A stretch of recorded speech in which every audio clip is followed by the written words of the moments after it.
a man by the name of William Ewart FairBairn was charged with developing an auxiliary squad for riot control. After absorbing the most appropriate elements from a variety of martial arts experts from China, Japan, and other countries, he condensed these arts into a practical combat system he called Defendu. He and his police team went on to field test these skills on the streets of Shanghai. He used these techniques in over 2,000 combat encounters with the aim that his combat system simply is used as brutally effective as possible.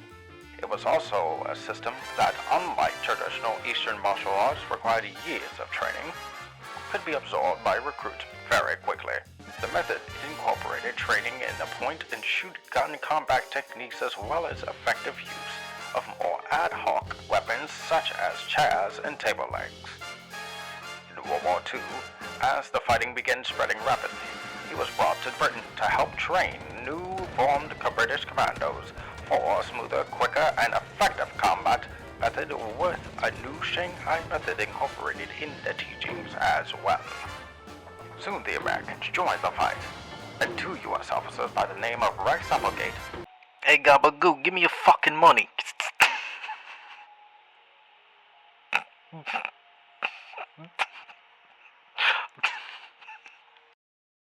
And Anthony Biddle were taught FairBairn's methods of training at a facility in Scotland. They would return back to North America and train the OSS and Marine fighters. Applegate would later publish a book about the teachings in 1943, curiously called Kill or Get Killed. The offensive blow at close quarters is the chin jab. The hand is held open at shoulder height, and the blow is delivered to the opponent's chin with all the weight of the body in the follow-through. As the blow is launched, the knee comes up to the testicles and the fingers close on the opponent's eyes.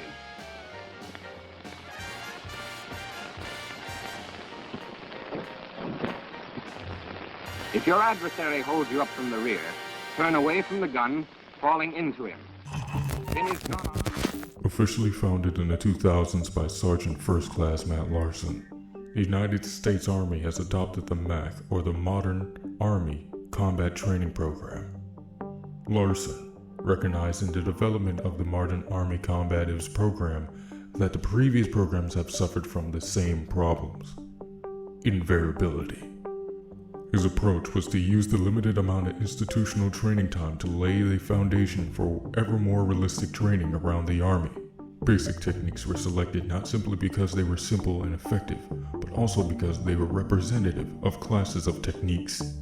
These basic techniques were put together in a series of simple drills so that through repetition, such as during daily physical training and as warm-up exercise, soldiers could be expected to know not only memorize but master basic techniques, which starts with drill 1. Alright, these 3 techniques can be combined into a round, so that I'll do all 3 in a row, and then he'll do all 3 in a row, and that's called drill number 1. We'll go through this.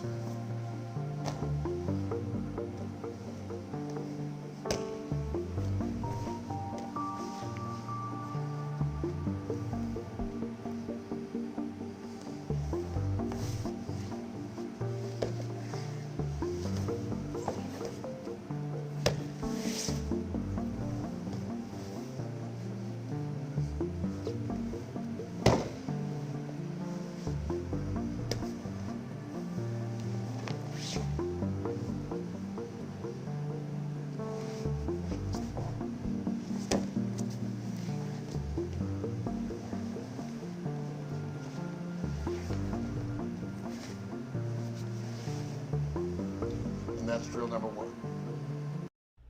Hey, this shit looks bad questionable. Hey, YouTube, please, they are professionals. Please don't whoop my ass for this. With Jason possibly being in the Army Rangers, he would have been taught this exact method. There aren't many examples of the release material yet. However, we see him use his weight, height, and strength to slap and throw an opponent. With Larson's teachings, Jason would be more of a grappler and use takedown techniques rather than mindless street fighting. I can see him using a mix of MAC and MMA. MMA using strikes like kicks, knees, punches, and elbows, following grappling holds like clinch holds.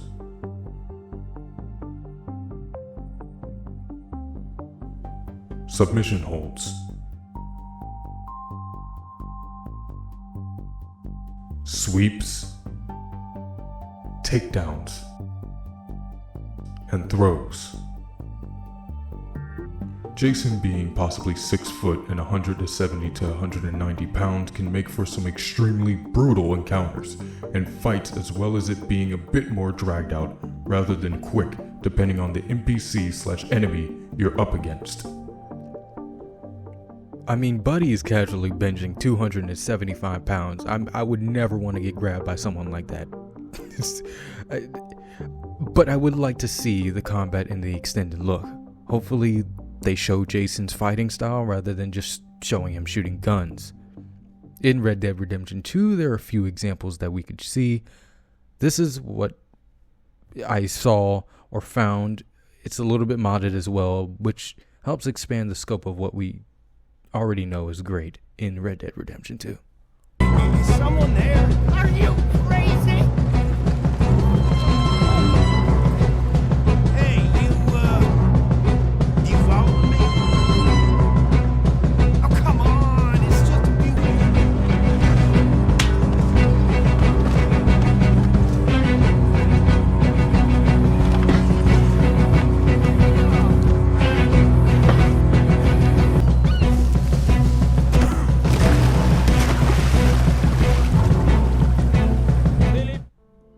Now, these are older animations and can be definitely abrupt with certain moves. However, these show the amount of detail they went into making the combat feel fresh and exciting.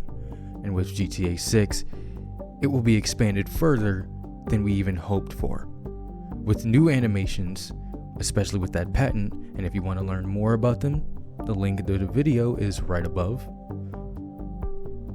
Jason will be probably very fun to use with intimidation and just tossing people around like they're literal ragdolls. So we'll have to wait and see.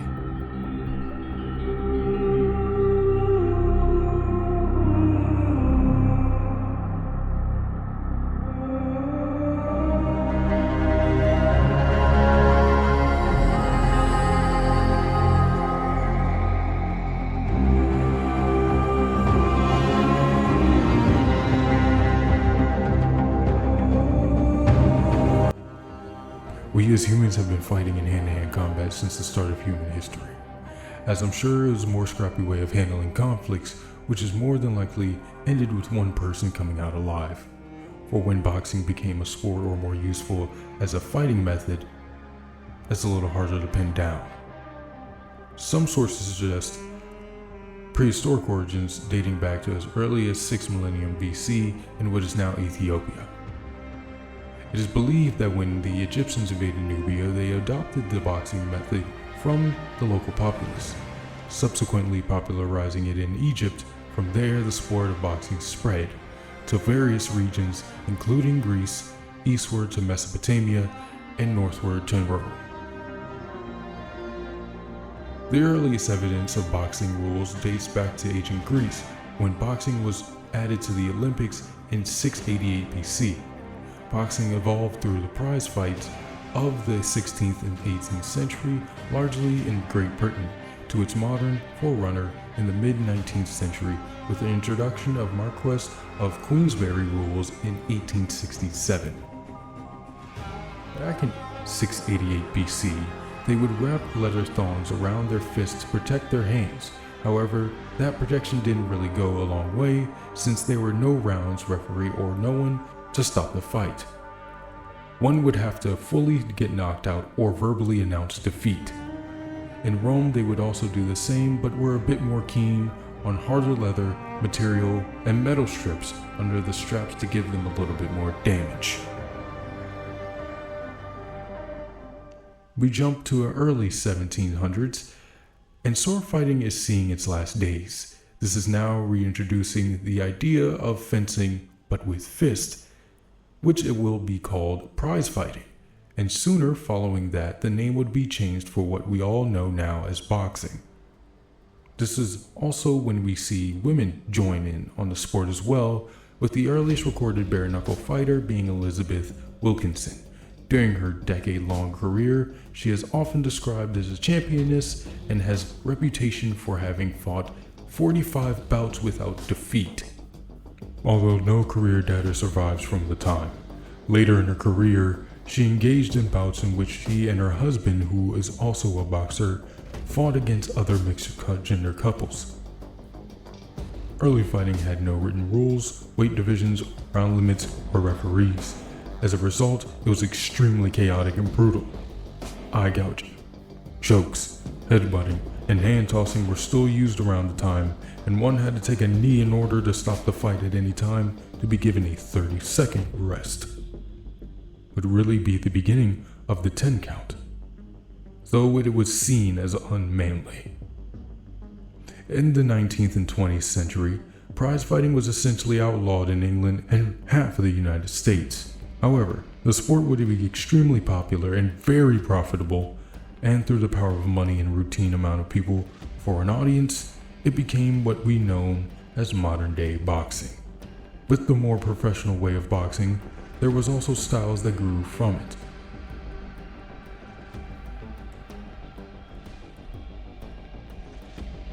The boxer outfighter style. These fighters are reliant on distance with faster, longer range punches. Uses the jab more often than tries to wear the opponent down. Though they can get some knockouts, they mostly win by point decisions. Notable boxers with this style: Muhammad Ali, Floyd Mayweather Jr., and Natasha Jones. The boxer puncher style. A well-rounded boxer who is able to fight at close range with a combination of technique and power. They tend to fight like an outfighter, but wear them down to go for the knockout. Notable boxers with this style: Sugar Ray Leonard, Roy Jones Jr., and Chantel Cameron. Brawler. They may lack the speed and finesse, but will definitely have the punching power to back it up.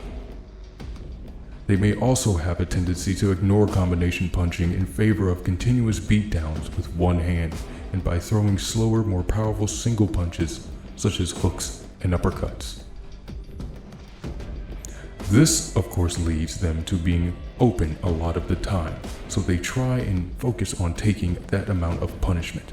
Noticeable boxers with this style: George Foreman, Jack Dempsey, and Ebanie Bridges. Swarmer/infighter. They attempt to stay close to an opponent, throwing intense flurries of combinations of hooks and uppercuts. This is where the chin strength comes in, because they need to deal with a lot of jabs before being able to slip in and release a relentless amount of punches needed to reach their goal. They react fast and keep their hands ready for any counters, and are able to slip and dodge at a moment's notice. Notable boxers with this style: Mike Tyson, Joe Frazier, and Amanda Serino. Lucia's father taught her how to fight at a young age, meaning that she had about 20 years of experience as a boxer and had time to develop her specific fighting style. Now there, again, isn't much to go off in terms of footage, thanks Rockstar. However, her supposed actress is 5'4" and 120 pounds. There will be a weight system, so this can vary, and Lucia would most likely land in the 130 to 140 range after building muscle, meaning Lucia could be possibly an outboxer or a boxer puncher, though who she may be inspired by could be the Puerto Rican boxer Amanda Serino, who is funnily enough from New York. Her style is a slugger and power puncher, and with how Lucia seems to be, this could make more sense, as she would need to be more aggressive with the people she would face later on, like this fucking tank of a woman. Jesus Christ. Like, who the fuck is that? But this isn't the only way she fights, and as we can see her in a cage match with a random man, meaning that she would also be disciplined in Muay Thai and MMA. Muay Thai is a Thai martial art and a full contact combat sport that uses stand-up striking, sweeps, and various clinching techniques. The name Art of 8 Limbs refers to the combined use of fist, elbows, knees, and shin.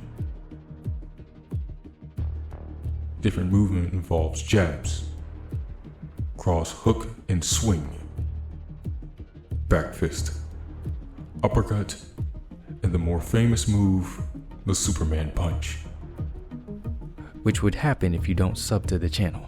Punch techniques in Muay Thai were originally quite limited, being crosses and a long or lazy circular strike made with a straight but not locked arm, landing with a heel of the palm.